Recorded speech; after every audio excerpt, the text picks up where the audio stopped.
बुलढाणा तापानं फणफणलेला आहे। व्हायरल तापानं लहान मुलं त्रस्त आहेत तर आरोग्य यंत्रणा अलर्ट मोडवर आहे। लहान मुलांची काळजी घ्या असं आवाहन देखील आता आरोग्य तज्ञांनी पालकांना केलेलं आहे।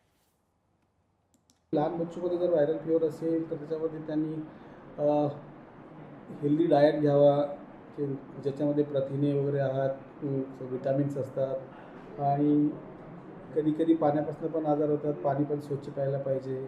डासाची उत्पत्ती होऊ नये यासाठी पण काळजी घ्यायला पाहिजे। आजूबाजूच्या आपल्या घरामध्ये स्वच्छता राहणे, बच्चूमध्ये जे काही इम्युनायझेशन म्हणतो, लसीकरण जे म्हणतो आपण, ते प्रॉपर वेळेवरती करून घ्यावं, जेणेकरून की त्यांची प्रतिकारशक्ती वाढते आणि ते व्हायरलच्या म्हणजे ब्रॉन्किओलायटिस असेल, व्हायरल फीवर असेल, हे अशा आजारांना ते बळी पडणार नाहीत।